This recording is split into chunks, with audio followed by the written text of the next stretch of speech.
Hey, this is Phil. Today we're going to talk about dealing with downswings.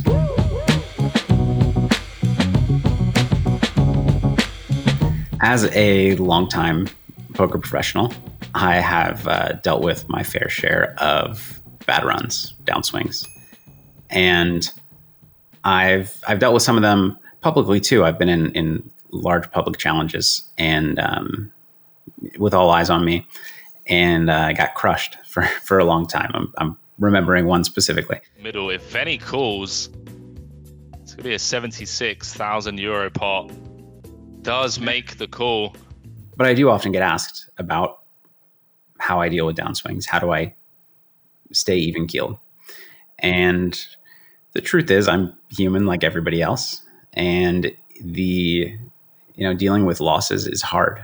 It's emotionally tough, especially in poker when it's your career.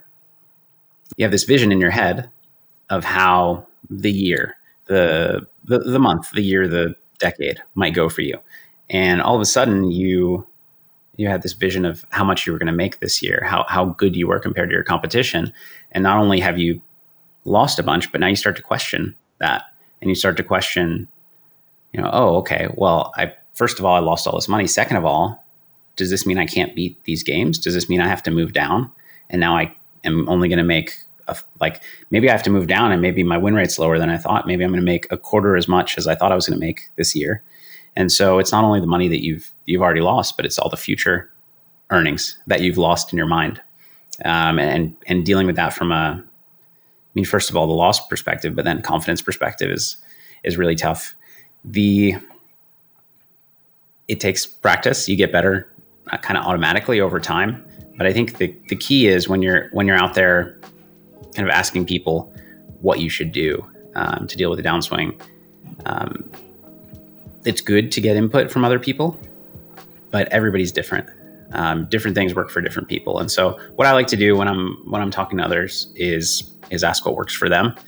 And then I kind of think about it, from my own perspective. I know myself and I know what matters to me and what might help me. So I'll talk a little bit about some things that I do. The first thing I usually do is take a break.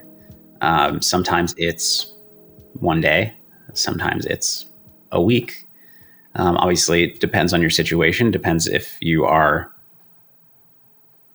depending on like your rake back for that week, or like maybe you still can earn and you're depending on that money, so you just have to keep grinding it out. I don't know your situation, but usually taking a break, getting some perspective works very well for me.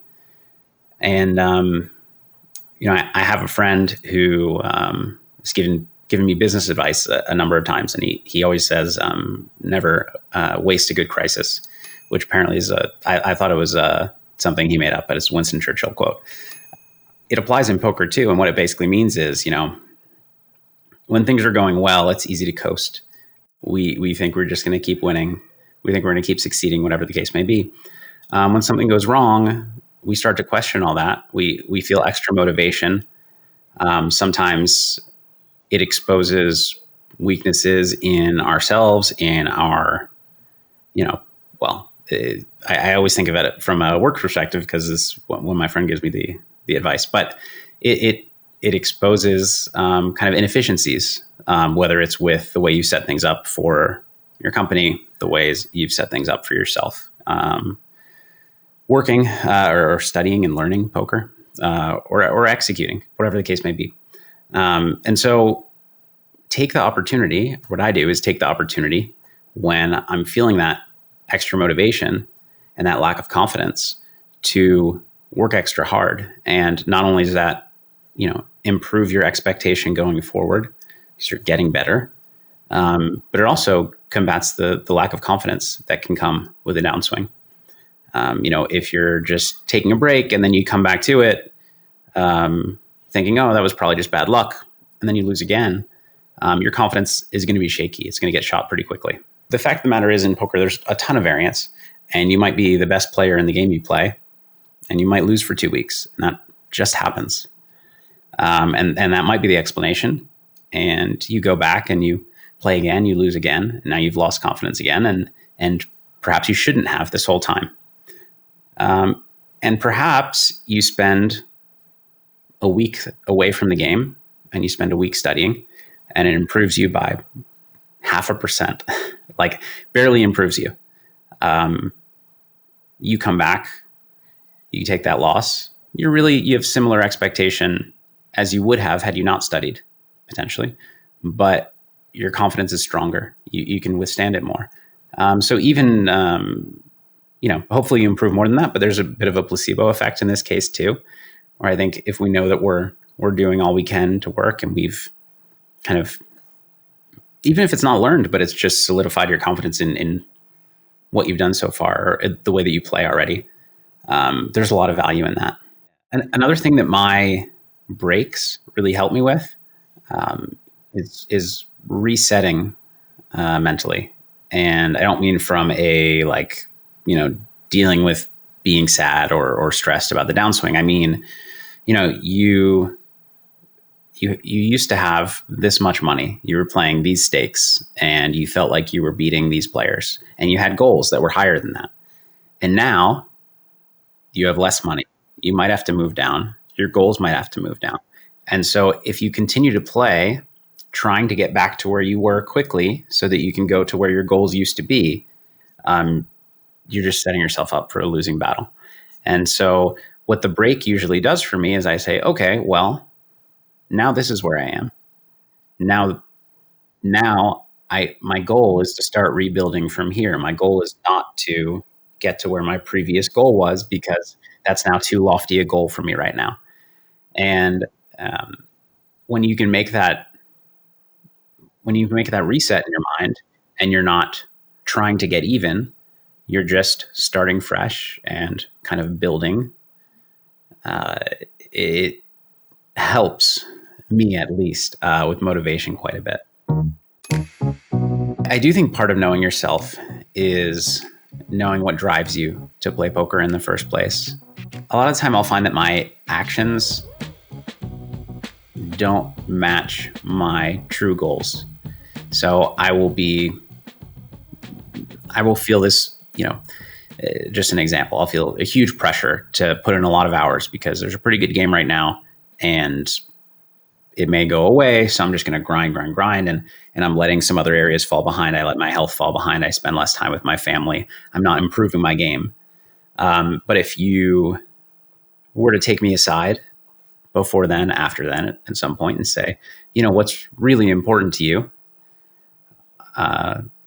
in poker and in life, and say, well, my family is number one. Somewhere rounding out the top 5 is going to be, things like health, happiness, friendships. And then from a poker perspective, what's really important to me is the competition and being as good as I can be, getting as good as I can get. And when I'm sitting there in that game, essentially, feeling obligated and stressed because I'm obligated to just keep playing and grind out as many hours as I can, let all these other things, fall aside. I'm not working towards achieving any of my true goals.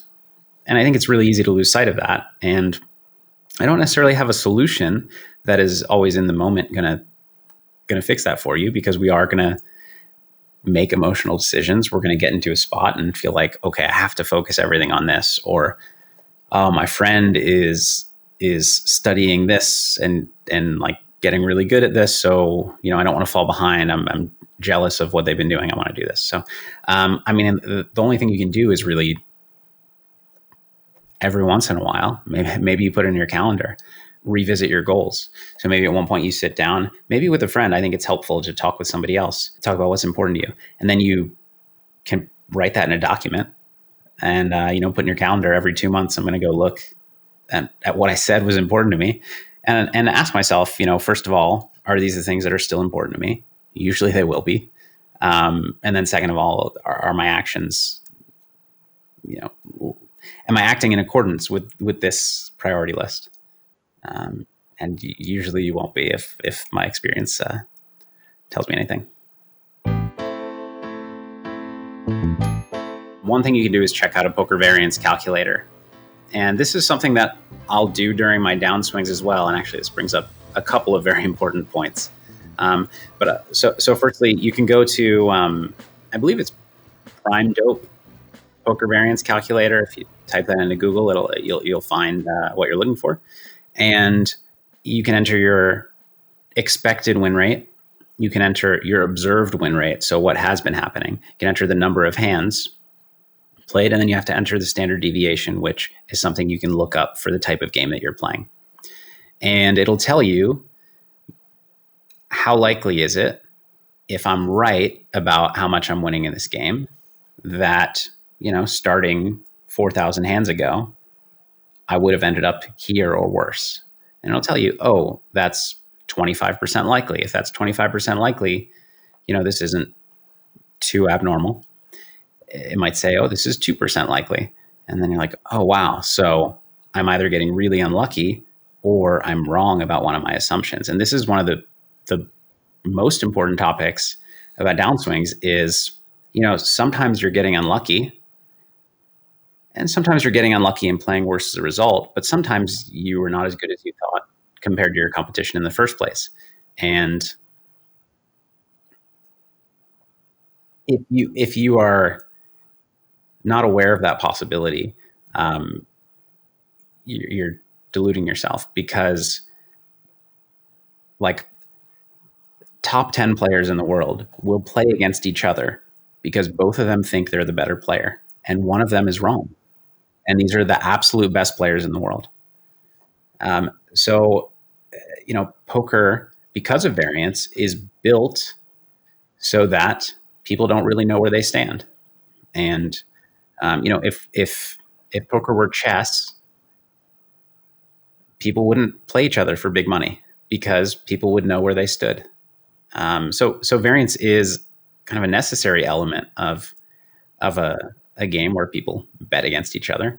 It's a beautiful part of poker. It's makes poker what it is, but it can be difficult. But so how do you evaluate, whether or not you have the edge you thought you had? That one is tougher. Because if I could tell all you, make sure you're a very self-aware person. For those of you who are not very self-aware, it's not going to help you. So I think the best thing to do is get involved with a community of poker players, whether that be, a poker forum, poker Discord channels, a kind of poker study group that you can find somewhere. Join poker training sites. I happen to own one. So you can go Google. I'm not going to plug my own stuff. You can go Google what the best ones are. The other thing you do is hire a coach. I think probably hiring a coach would be the most reliable of all of these things to check whether you are where you think you are. Obviously, part of that is picking the right coach and somebody who's a strong player and has a strong understanding.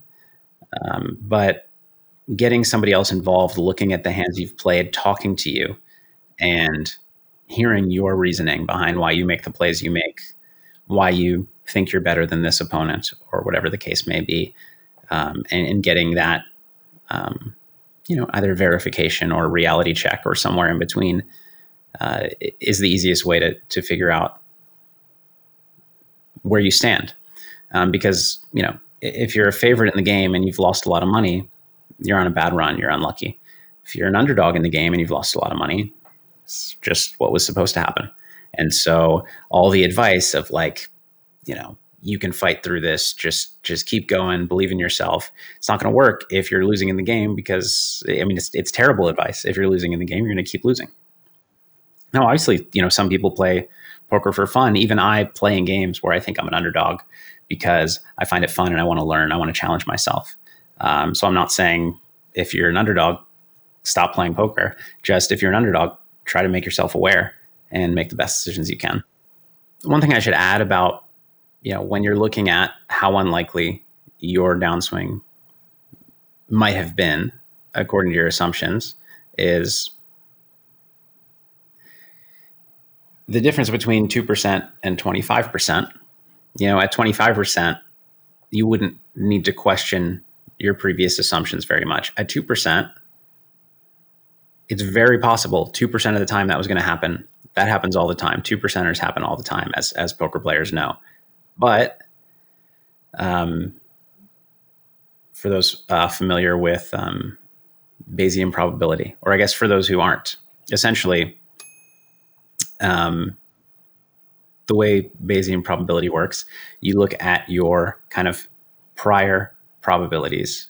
So, for example, I'll say, okay, well, I think I'm probably I think I'm a 5 big blind favorite in this game, and I'd say that I'm 80% sure I'm a 5 big blind favorite. And then, there's 5% chance that I'm, as much as a 10 big blind favorite. And then above that, another 5% chance that I'm a 15 big blind favorite. But then below that, there's a 5% chance that I'm break even and a 5% chance that I'm a loser in the game. And then you have the result, what happens.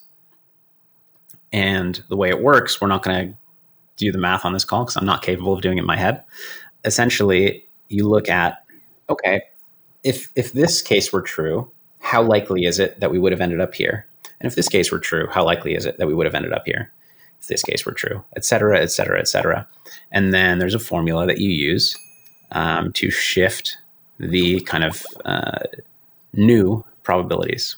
I forget the post. I don't know. I took it a long time ago. But essentially, there is actual math you can do. I don't think it's necessary to actually do that math, but what you should think about conceptually is, how confident was I beforehand in this? What were the other possibilities? How confident should I have been? What was that based on? Was it based on, I've been playing for 4 years in the same exact game, and this is my win rate, so I have a ton of evidence of that? Because in that case, there's a much higher percentage chance. I mean, your 80% sure that I'm a 5 big blind winner is a huge amount, but maybe if I have all that data, I should be that confident.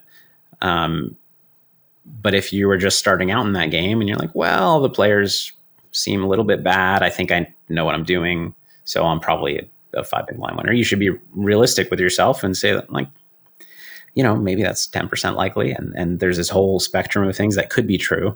And now the evidence over 10,000 hands is actually telling you something that you need to listen to. It's not a guarantee, of course, but it should shift your kind of new outlook from your prior outlook.